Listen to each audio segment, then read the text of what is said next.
Shalom Bapak Ibu Saudara yang kasih Tuhan. Mari pagi hari ini kita mau siapkan hati kita di hadapan Tuhan. Kita mau berikan pujian penyembahan kita yang terbaik bagi Dia. Kita mau angkat pujian kita mau katakan lebih baik satu hari di pelataran-Mu Bapa.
lebih baik satu hari di pelataran-Mu, ya Tuhan Yesus, daripada 1000 hari di tempat lain. Kami mau memuji-Mu Tuhan, memuji-Mu, menyembah-Mu, Kau Allah yang hidup, dan menikmati semua kemurahan-Mu.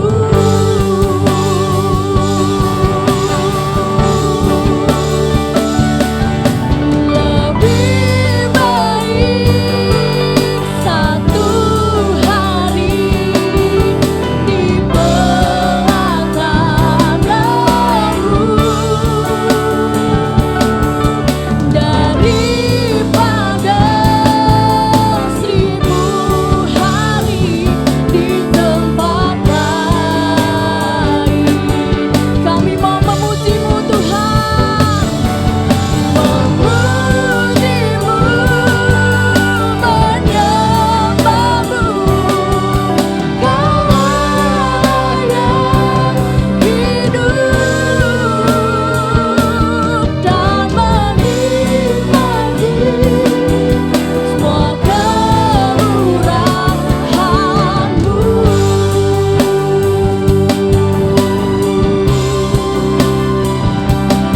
Dan menikmati semua kemurahan-Mu. Dan menikmati, dan menikmati semua kemurahan-Mu.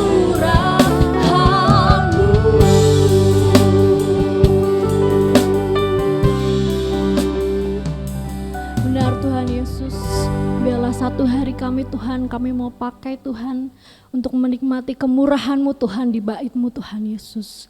Terima kasih Tuhan, terima kasih hari ini Tuhan kami siap Tuhan untuk datang, untuk membawa hati kami, untuk membawa diri kami Tuhan menjadi persembahan kami yang hidup Tuhan di hadapan-Mu Tuhan. Kami mau berikan pujian, penyembahan kami Tuhan yang terbaik bagi nama-Mu Tuhan Yesus.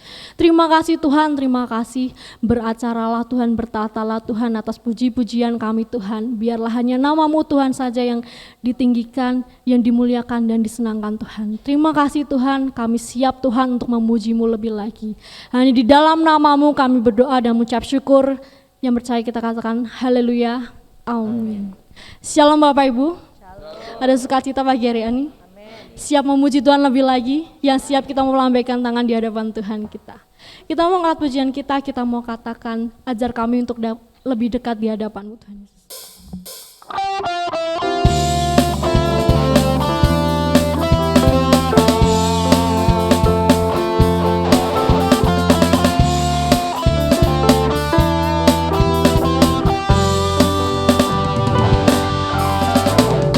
Ajakku berdiam dekat di hati-Mu, di saat ku berpaling temukan cinta.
Yesus, ini hidup kami Tuhan, ajar kami Tuhan terus berdiam Tuhan di dekatmu Tuhan, agar hidup kami boleh seturut Tuhan dengan firman-Mu Tuhan. Terima kasih Tuhan Yesus.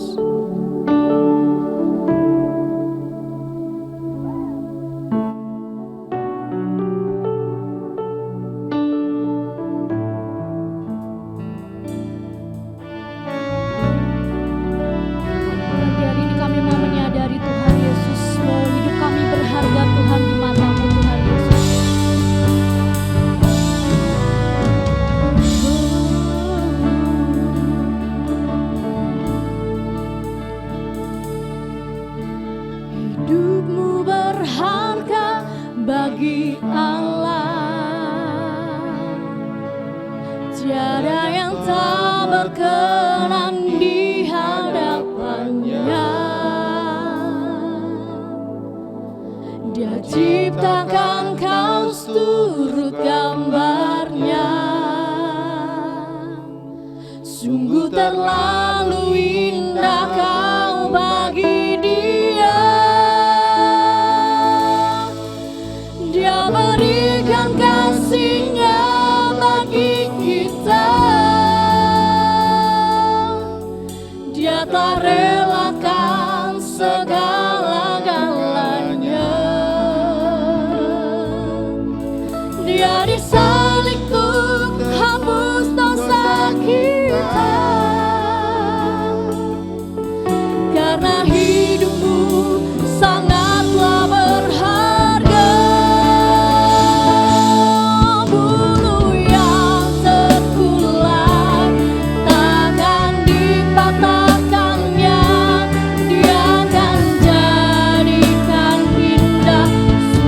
untuk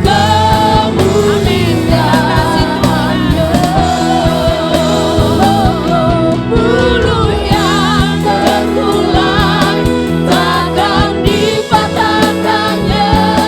Ia akan jadikan kita sungguh lebih berharga, sungguh yang telah pudar takkan dipadamkannya. Ia akan jadikan terang untuk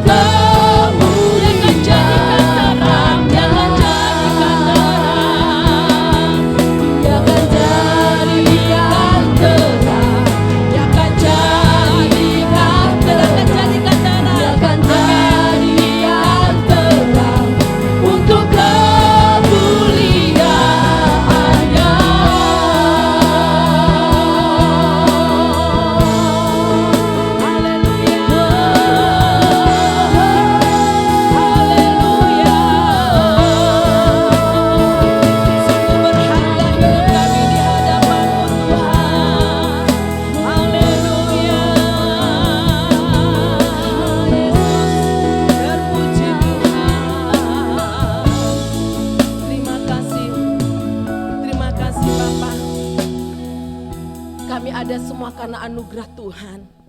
Kami ada semua karena kemurahan dan kebaikan-Mu Bapa. Kami adalah umat yang berharga di hadapan-Mu. Engkau selalu menilik hati kami. Engkau selalu menopang kehidupan kami Tuhan. Dalam segala keberadaan apa, Engkau selalu berkata buat kami, mari hambaku yang setia. Di situ Engkau akan mengerjakan sesuatu yang luar biasa bagi kami Bapa. Ajar kami untuk tunduk akan kuasa perkataan firman-Mu. Kami tunduk akan hati Tuhan. Sehingga dalam kehidupan kami ini Bapa, kami mau hidup dalam segala rencana-Mu. Beri kepada kami kepekaan dalam setiap hidup kami Tuhan di hari-hari ini. Apa yang harus kami lakukan untuk menyenangkan hati-Mu Bapa.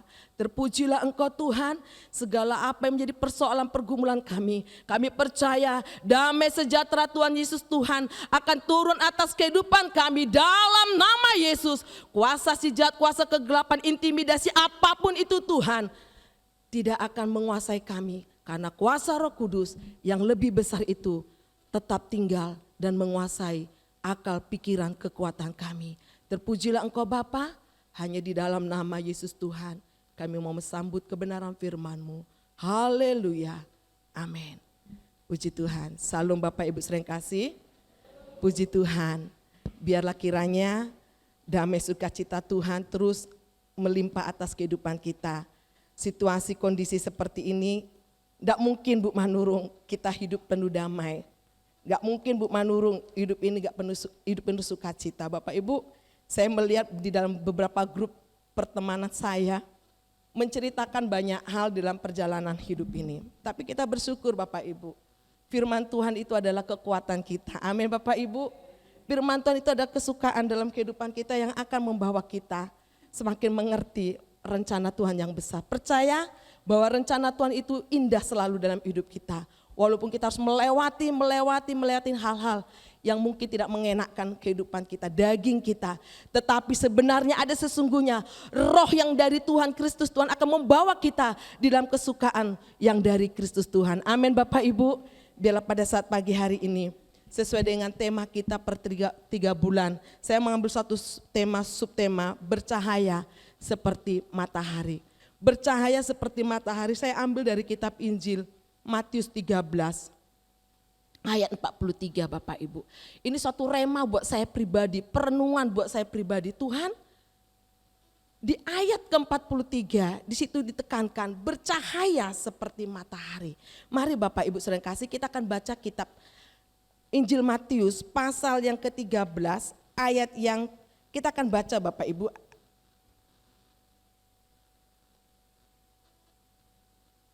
Matius pasal yang ke-13 ayat yang ke-36 sampai ayat yang ke-43. Kalau tidak keberatan saya undang kita berdiri bersama-sama, kita baca ayat ini. Saya baca ayat yang ke-36, Bapak Ibu saudara yang kasih ayat yang ke-37 dan seterusnya kita bergantian Bapak Ibu. Demikian kebenaran firman Tuhan. Penjelasan perumpamaan tentang lalang di antara gandum. Maka Yesus pun meninggalkan orang banyak itu lalu pulang. Murid-muridnya datang dan berkata kepadanya, jelaskanlah kepada kami perumpamaan tentang lalang di ladang itu.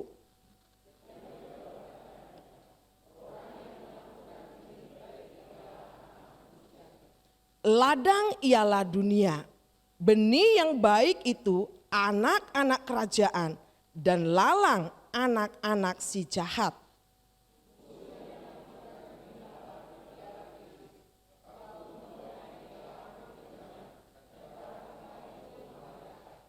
Maka seperti lalang itu dikumpulkan dan dibakar dalam api, demikian juga pada akhir zaman.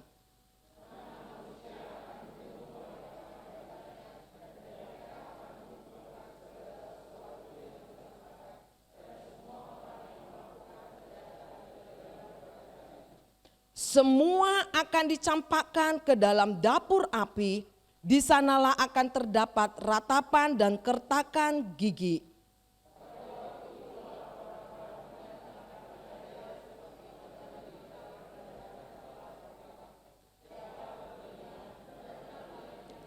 Amin. Silakan duduk Bapak Ibu saudara kasih.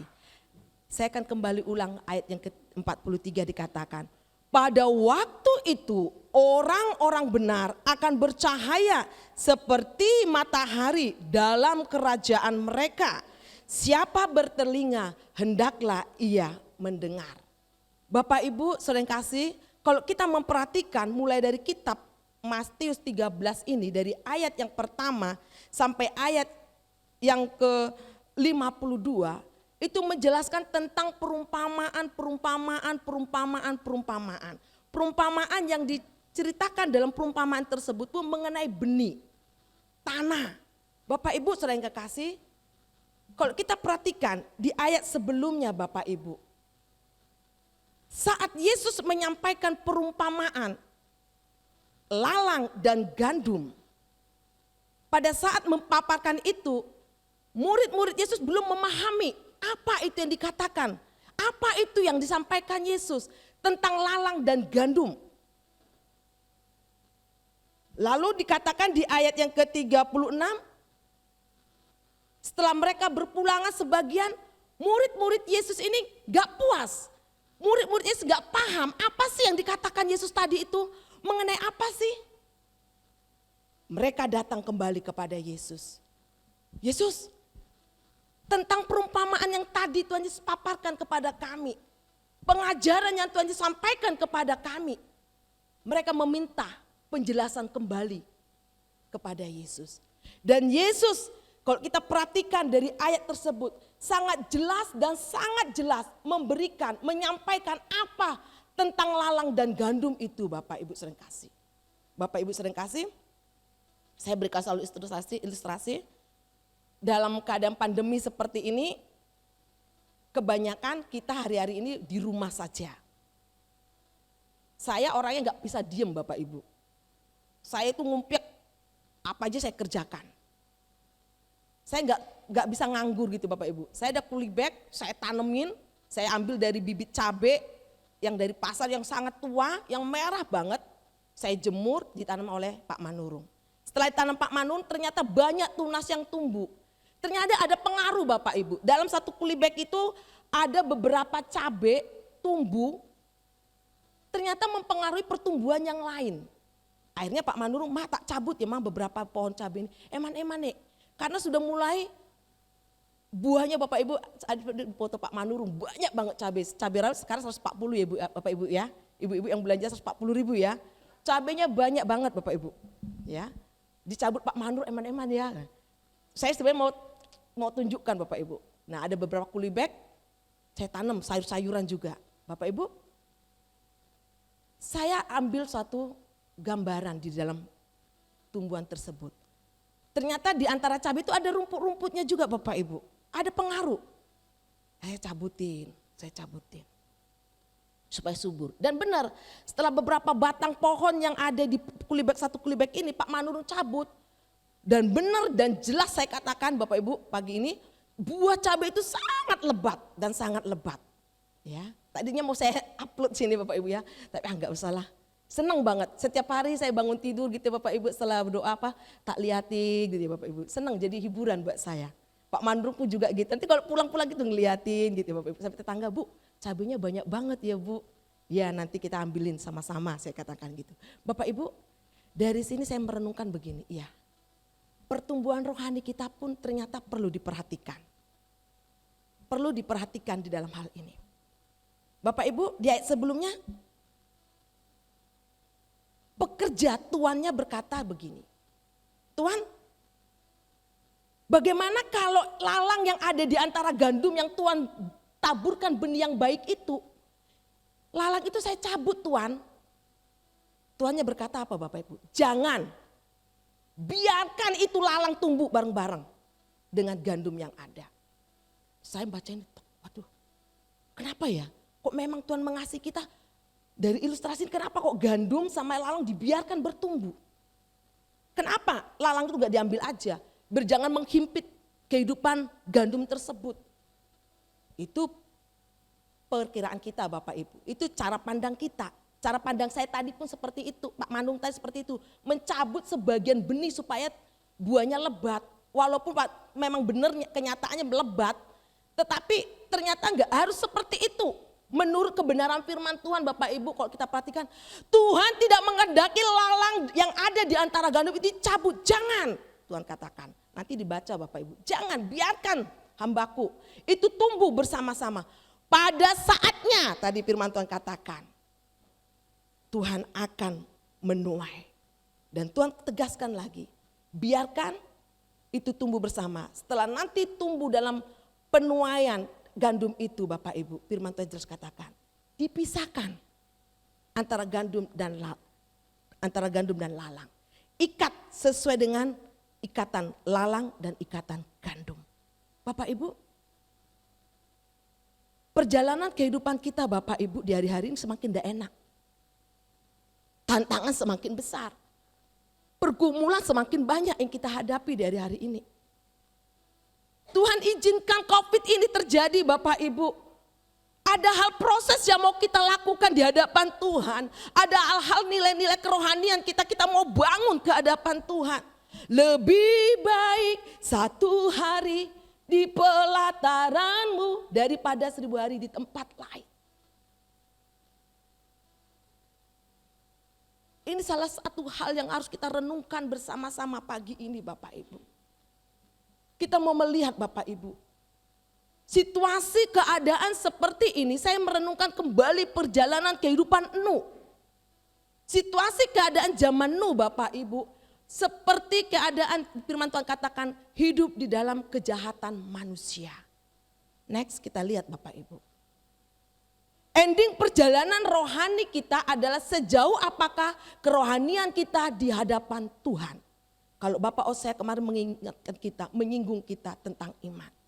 Saya renungkan Bapak Ibu, barometer perjalanan rohani kita, barometer perjalanan kehidupan iman rohani kita adalah iman kita. Lukas 18 ayat 8 jelas katakan. Pada saat Yesus datang kedua kali, adakah iman di muka bumi ini? Jelas Tuhan Yesus katakan perkataan Tuhan Yesus. Adakah iman yang masih kujumpai di muka bumi ini? Ini barometer iman itu ada satu hal yang perlu kita perhatikan. Adakah iman di bumi ini? Pada zamannya Nuh Bapak Ibu, dari sekian banyaknya manusia, firman Tuhan jelas katakan, Nuh ada di zaman yang saat itu penuh kejahatan. Nuh ada di dalam kehidupan yang luar biasa. Seperti gandum. Bapak Ibu, gandum adalah hal makanan pokok yang dibutuhkan umat Israel. Yang dibuat roti jadi bahan pohon makanan mereka. Yesus memberikan satu gambaran yang sangat simpel Bapak Ibu. Supaya umat Israel satu mengerti dan memahami, murid-murid memahami bahwa yang di sekitarnya itu menjadi suatu pelajaran buat hidupnya. Yesus membawa kehidupan kita Bapak Ibu, yang ada di sekitar kita ini yang kecil-kecil itu juga kadang-kala menjadi pelajaran buat kehidupan kita. Menjadi suatu pelajaran, pembelajaran rohani kita. Yesus paparkan itu Bapak Ibu. Bapak Ibu, Mari kita mau lihat bersama-sama. Seperti saya katakan tadi, ending perjalanan rohani kita adalah sejauh apakah kerohanian kita di hadapan Tuhan. Seperti firman Tuhan saya katakan tadi, seperti saya katakan, Nuh ya, pada saatnya bercahaya seperti matahari pada zamannya. Mengapa Nuh pada saatnya bercahaya seperti matahari pada zamannya Bapak Ibu? Mari kita akan lihat kebenaran firman Tuhan. Saya tak tolong Pak Arto bacakan dalam kitab Kejadian pasal 6 ayat 8.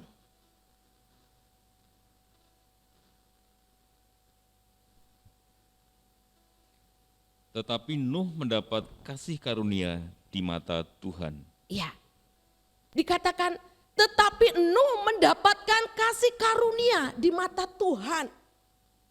Nuh ada di zamannya Bapak Ibu, kalau kita memperhatikan perikop ayat Kejadian pasal 6 ini, kejahatan manusia begitu luar biasa. Saya katakan kalau kita perhatikan dalam kitab Kejadian Matius pasal 24 sampai disatukan gambaran pada akhir zaman kedatangan Yesus, keadaan manusia seperti pada zamannya Nuh. Makan minum, kawin mengawinkan, hidupnya istilahnya senono, sembrono dan lain-lain. Situasi keadaan ini kita alami Bapak Ibu saudara yang kasih, kita akan lihat nanti. Mengapa Nuh mendapatkan kasih karunia yang dari Tuhan? Bapak Ibu pertanyaannya, mengapa Nuh ada mendapatkan kasih karunia? Tetapi Nuh ya dikatakan mendapatkan kasih karunia di mata Tuhan. Gereja Tuhan di hari-hari ini Bapak Ibu, adakah kita menikmati, adakah kita terus mengecap kasih karunia itu di mata Tuhan? Dalam situasi kondisi seperti ini, keadaannya semakin hari semakin tidak baik dan baik Bapak Ibu. Tetapi Nuh ada di dalam kasih karunia Tuhan. Apa yang dilakukan Nuh? Ayat 9, tolong Pak Arto dikatakan. Kejadian 6 ayat 9 Pak. Inilah riwayat Nuh. Nuh adalah seorang yang benar dan tidak bercela di antara orang-orang sezamannya. Dan Nuh itu hidup bergaul dengan Allah. Ya. Yang pertama, Nuh dikatakan adalah seorang yang benar. Bapak Ibu, dari sekian ribu juta manusia di zamannya Nuh, nanti kita akan lihat kembali Bapak Ibu. Nuh dikatakan hidup benar di hadapan Tuhan. Benar yang dikatakan kebenaran firman ini Bapak Ibu, benar bukan konteks penilaian manusia. Benarnya manusia, enggak Bapak Ibu. Benar dalam konteksnya Tuhan. Contoh yang sederhana seorang pemuda yang kaya Bapak Ibu. Jelas ini satu gambaran yang sangat jelas. Tuhan untuk masuk kepada kerajaan-Mu Bapak, apa yang harus kulakukan? Yesus katakan, pemuda lakukan ini, hormati orang tuamu, jangan membunuh, jangan berzina, jangan berdusta dan lain. Tuhan aku sudah lakukan itu loh Tuhan, saya sudah kerjakan itu. Benar kamu sudah lakukan itu, benar Bapak Ibu. Firman Tuhan berkata seperti itu. Benar pemuda kamu lakukan itu. Tetapi ada satu hal ya Bapak Ibu, pemuda diingatkan, jual hartamu. Di saat Tuhan mengatakan jual hartamu, pemuda ini dengan tunduk dia pergi meninggalkan Yesus saat itu. Artinya apa Bapak Ibu? Si pemuda ini punya pandangan penilaian menurut ukuran dia. Padahal ada sesuatu hal ukuran Tuhan yang belum dia lakukan dengan benar. Ini loh Bapak Ibu, untuk masuk kepada hal yang benarnya Tuhan, apa yang mau kita lakukan, apa yang mau kita kerjakan. Berbahagialah orang yang rendah hati, karena dia akan masuk pada kerajaan Allah. Artinya apa? Kita rendah hati di hadapan Tuhan, hancur hati di hadapan Tuhan, mengatakan Tuhan aku tidak bisa berbuat apa-apa, aku butuh Tuhan, aku butuhkan perkataan firman-Mu. Tidak ada kesombongan dalam diri kita Bapak Ibu. Bapak Ibu, saya selalu merenungkan dalam hidup ini, Tuhan ampuni kalau ada kekurangan dalam diri saya. Manusia ini kadangkala, diri kita ini kadangkala susah untuk dikoreksi buat diri kita. Tetapi ini sesuatu yang luar biasa Bapak Ibu. Saya merenungkan dari begitu beribu jiwa manusia, mengapa Nuh kok yang selamat dengan keluarganya? Berarti Nuh belajar melakukan yang benar di hadapan Tuhan. Nuh bisa membawa keluarganya hidup benar di hadapan Tuhan. Ini gereja Tuhan Bapak Ibu. Ini tugas kita. Ini tugas kita bersama-sama. Bisa enggak kita membawa gereja Tuhan, keluarga kita, anak keturunan kita masuk pada hidup yang benar di hari-hari ini? Ini suatu perenungan Bapak Ibu. Saya mendapatkan rema ini saat saya mengajar anak-anak murid saya. Tuhan, terima kasih Tuhan. Ini rema buat saya pribadi. Hidup benar. Kalau kita melihat Bapak Ibu, di ayatnya yang ke-6 jelas dikatakan, di ayatnya yang ke-4, di situ jelas dikatakan, tolong Pak Arto. Maaf, ayat keberapa itu ya?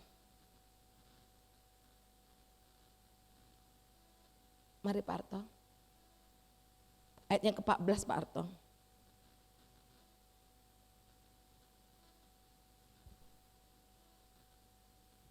Kejadian 6 ayat ke-14.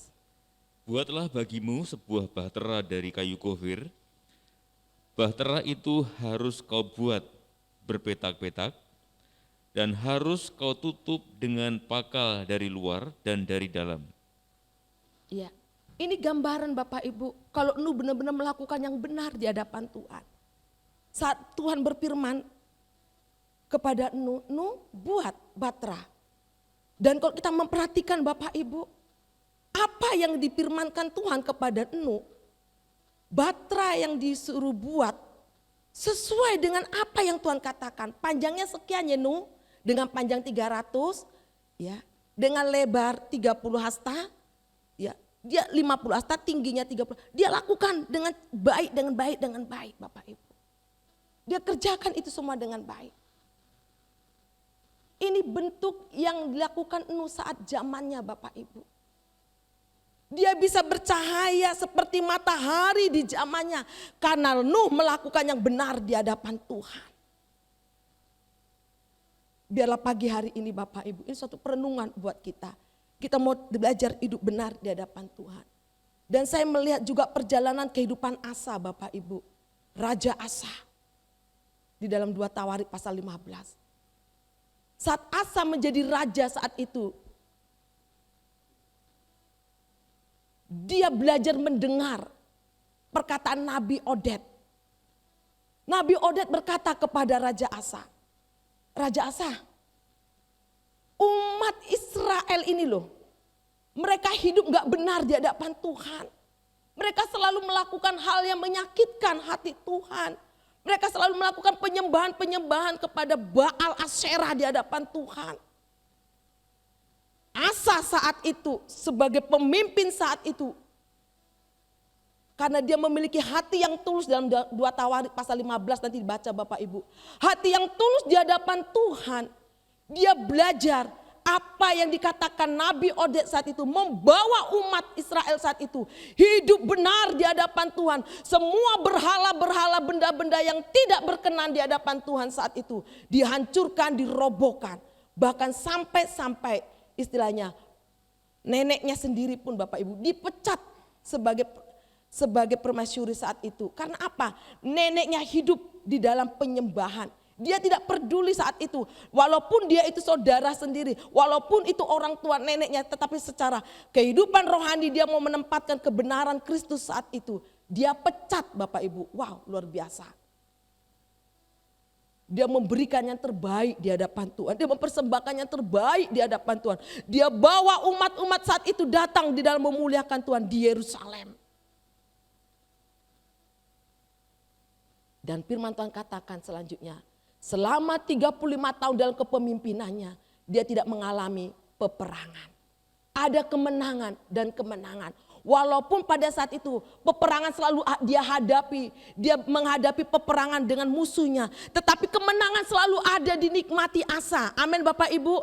Perjalanan rohani kita pun seperti itu Bapak Ibu. Kita banyak mengalami persoalan, tantangan. Tetapi yakinkan dan percaya bahwa kemenangan itu ada di gereja Tuhan yang hidup benar. Amin Bapak Ibu. Seperti zamannya Nuh.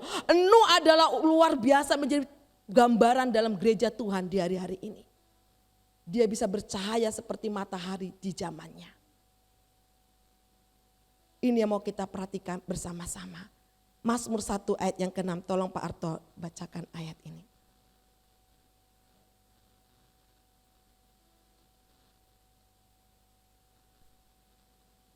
Sebab Tuhan mengenal jalan orang benar, tetapi jalan orang fasik menuju kebinasaan. Amin. Tuhan mengenal jalan orang benar, tetapi jalan orang fasik menuju kebinasaan. Selanjutnya apa Bapak Ibu? Nuh bisa hidup seperti yang firman Tuhan katakan tadi, mendapatkan kasih karunia yang dari Tuhan. Yang kedua, jelas tadi katakan, Nuh hidup tidak bercela. Ayat yang kelima dikatakan, tolong Pak Arto saya bantukan baca lagi kembali, ayat yang kelima. Sebab itu orang fasik tidak akan... Maaf Pak, Kejadian 6 ayat yang kelima Pak.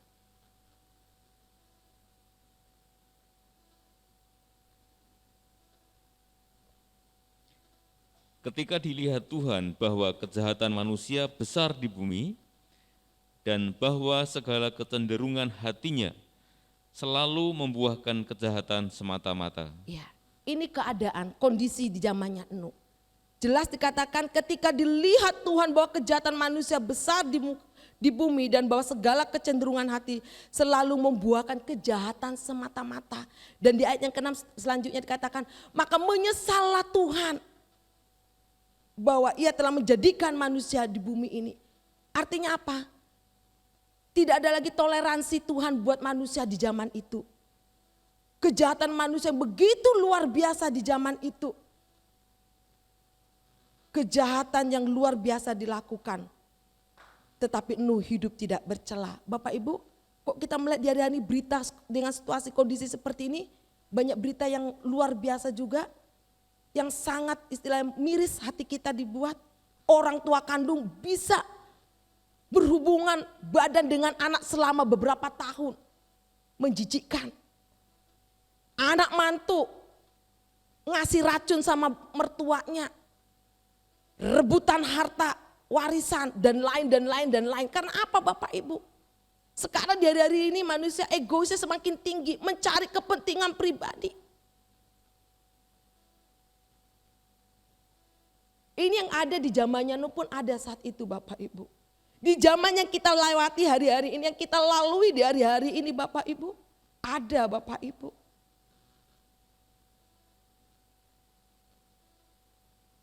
Hidup tidak bercela. Hidup yang tidak bercela. Nuh selalu memperhatikan kehidupan rohaninya saat itu. Di ayat Mazmur 119 ayat 1 dikatakan, berbahagialah orang-orang yang hidup tidak bercela, yang hidup menurut Taurat Tuhan. Nuh menempatkan diri untuk hidup tidak bercela. Bapak Ibu, gereja Tuhan di hari-hari ini mau hidup di dalam hal ini. Supaya Yesus datang kedua kali. Saat gereja Tuhan dijumpai adalah gereja seperti gandum yang memiliki buah yang baik adanya. Amin Bapak Ibu. Amin Bapak Ibu. Ini yang mau kita renungkan bersama-sama. Selanjutnya Bapak Ibu mau kita perhatikan bersama-sama kembali. Nuh hidup bergaul dengan Allah. Bergaul itu apa toh Bapak Ibu? Bapak Ibu, saya tidak akan bisa leluasa berbicara, ngomong kepada Bapak Osea kalau saya tidak mengenal siapa Bapak Osea. Kemarin waktu kami ada acara syukuran, diminta untuk ngisi renungan gereja kita Pak Osea, saya disuruh pimpin pujian. Saya WA Pak Osea maaf, kami jemput aja ya Pak Osea. Pak Manu bilang, mah kita bareng aja sama Pak Osea, kami jemput. Pak Osea bilang, kok ngerepoti toh Bu, dari sana jadi belok muter. Saya katakan, Pak Osea, kalau enggak begini saya enggak bisa ngomong-ngomong sama Pak Osea sama Bu Osea. Karena pandemi ini kan enggak bisa Bapak Ibu kita leluasa ngomong ya Bapak Ibu ya.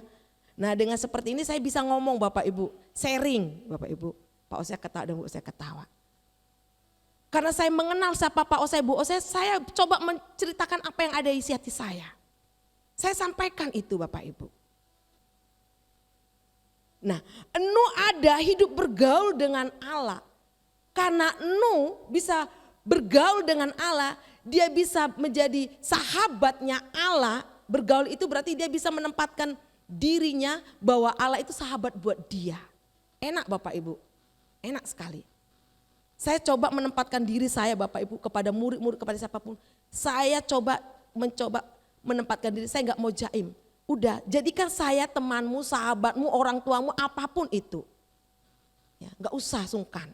Yang penting dalam koridor yang positif, pembicaraan yang sehat. Saya coba menempatkan diri seperti itu. Artinya apa Bapak Ibu? Supaya saya bisa diterima menjadi teman sahabat dengan baik.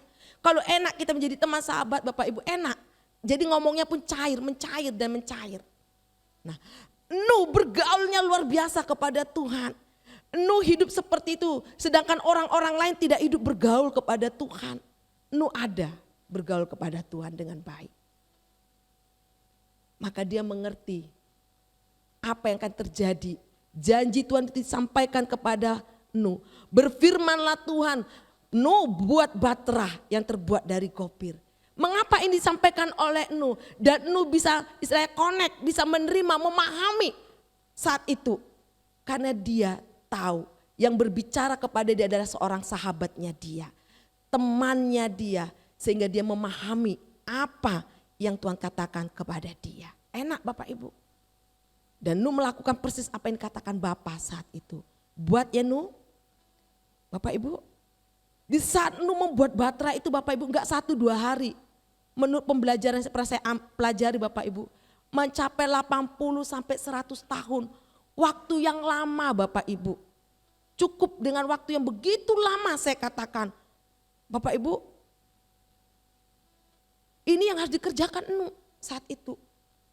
Dari waktu yang begitu, jangka waktu yang begitu panjang, dia belajar terus hidup bergaul. Di sisi lain dia memahat batra yang dia buat. Dia sambil memuliakan Tuhan di situ. Dia percaya dengan apa yang Tuhan katakan, ada hal yang Tuhan kerjakan, begitu rencana besar yang akan Tuhan taruh dalam hidupnya.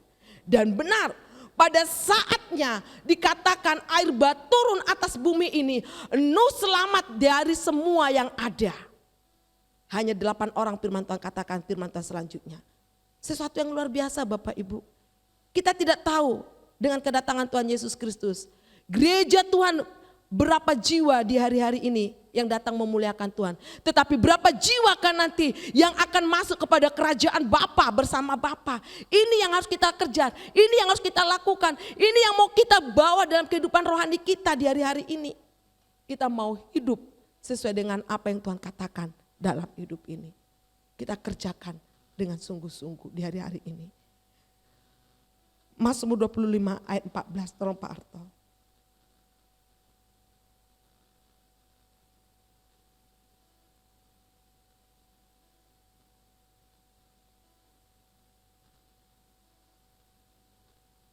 Mazmur 25 ayat 14. Tuhan bergaul karib dengan orang yang takut akan Dia, dan perjanjiannya diberitahukannya kepada mereka. Amin. Ini yang dinikmati oleh Nuh. Karena Nuh bergaul karib kepada Dia. Dan perjanjiannya terus diberitahukan kepada Dia. Mari Bapak Ibu, saya percaya kita yang hadir saat pagi ini, karena kita merindukan hadirat Tuhan selalu dalam hidup ini. Amin Bapak Ibu. Kesimpulan dari kebenaran firman Tuhan ini Bapak Ibu. Nuh menyadari bahwa dia tidak mau menyia-nyiakan kasih karunia yang dia dapatkan di dalam Kristus Tuhan. Yang kedua Bapak Ibu, Nuh menyadari bahwa mendekat kepada Tuhan adalah hak yang istimewa yang dia dapatkan. Dari hal ini Bapak Ibu, ini juga menjadi doa kita bersama-sama. Kita menyadari bahwa kita tidak mau menyia-nyiakan kasih karunia yang sudah Tuhan berikan dalam kehidupan ini. Bahwa Yesus datang buat kehidupan ini, lahir, mati, dan kita diselamatkan menjadi umat milik kepunyaannya.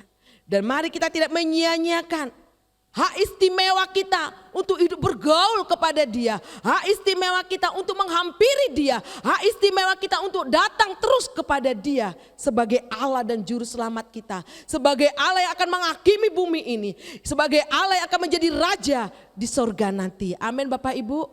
Amin Bapak Ibu. Ini doa kita bersama-sama. Mari kita sama-sama baca dalam kitab Amsal. Pasal 13 ayat 9 sebagai ayat yang terakhir.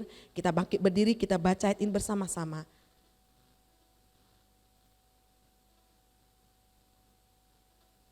Dalam hitungan ketiga kita akan baca ayat ini. 2, 3. Terang orang benar bercahaya gemilang, sedangkan pelita orang fasik padam.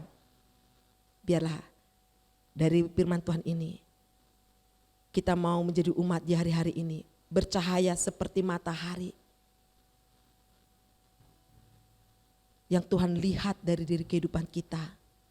Kita ada tinggal di zaman yang bukan semakin mengenakkan. Kita tinggal di zaman semakin sulit, tetapi kita mau tampil menjadi umat yang seperti firman Tuhan katakan, bercahaya seperti matahari. Untuk tetap hidup bercahaya seperti matahari, kasih karunia Kristus Tuhan yang ada dalam diri kita, kita mau hidupkan itu dalam hidup ini. Sehingga perjalanan hidup rohani kita selalu indah dan indah. Lekatkanlah hatiku Tuhan untuk selalu melekat di hatimu. Haleluya Yesus Tuhan.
kasih Tuhan, ini kerinduan doa kami bersama-sama sebagai umat di hadapan-Mu Tuhan. Untuk selalu belajar melekat di hati-Mu Bapa, masuk kepada tujuan Kristus, rencana-Mu yang besar dalam hidup kami. Karena kami adalah umat yang sudah Kau pilih. Jadikan kami yang umat yang istimewa di hadapan-Mu untuk selalu mengerjakan kasih karunia yang dari Tuhan di hari-hari ini Bapa. Dalam situasi kondisi yang mungkin tidak mendukung kerohanian kami, tapi kami percaya kekuatan Roh Kudus, kekuatan perkataan firman Tuhan yang akan terus membawa kami untuk hidup bergairah di hadapan Tuhan. Roh-Mu selalu Tuhan kerjakan dalam kehidupan kami. Mampukan kami Bapa, karena kekuatan kami adalah di dalam Kristus Tuhan, melewati masalah persoalan yang kami hadapi di hari-hari ini. Kami percaya Tuhan, Engkau selalu ada buat kami. Dipermuliakanlah Engkau Bapa, segala pujian bagi-Mu. Di dalam nama Yesus Kristus kami berdoa dan mengucap syukur. Haleluya. Amin. Saya kembali kepada Pak Hosea.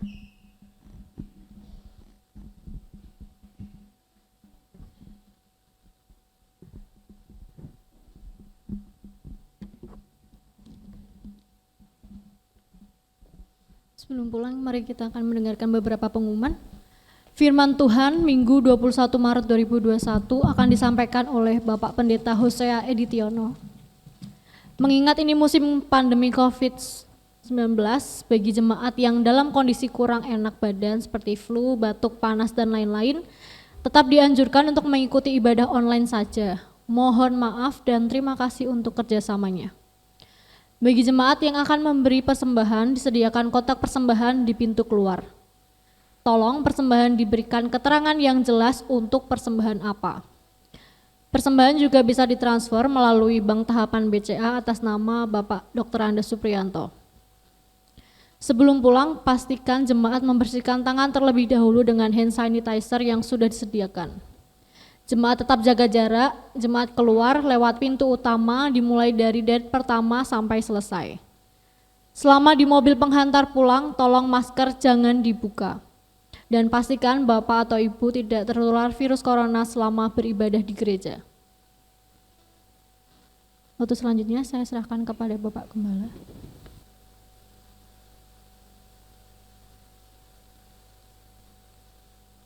Mari Bapak Ibu, kita akan akhiri ibadah kita akan berdiri bersama. Bapak Surgawi Allah yang kami sembah di dalam Yesus, kami bersyukur Tuhan untuk ibadah yang telah Tuhan berkati pagi hari ini. Baik lewat pujian, lewat pemberitaan firman-Mu, sungguh Engkau Allah yang sangat baik, yang membuat umat-umat-Mu bercahaya seperti matahari.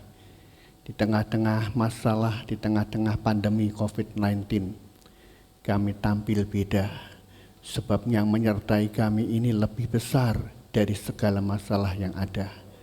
Kami terus berdoa bersyafaat Tuhan, bagi jemaat-Mu tidak ada yang terpapar virus corona. Kami terus bersyafaat Tuhan, Indonesia penuh dengan kemuliaan. Nama Engkau ditinggikan. Kami percaya Tuhan kasih setia-Mu buat bangsa dan negara kami. Berkati bangsa dan negara kami Indonesia, sehingga dalam tahun-tahun yang akan datang, Indonesia semakin maju dan mempermuliakan nama Tuhan. Karena Engkau Allah yang di tengah-tengah kami adalah Tuhan yang hidup. Terima kasih Tuhan untuk firman-Mu.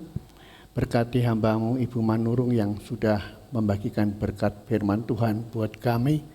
Kami terus berdoa Tuhan kiranya memberkati keluarga Bapak Ibu Manurung dan juga Kris, memberkati kami semua Tuhan yang sudah hadir pagi hari ini dalam ibadah onsite.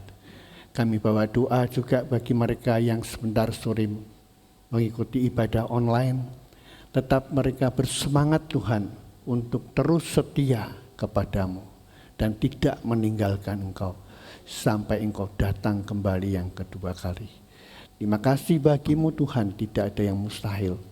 Yang lemah diberi kekuatan kembali, yang sakit disembuhkan, yang putus asa diberi pengharapan baru, dan yang Tuhan hari-hari ini kehilangan pengharapan, Engkaulah sumber dari segala pengharapan kami.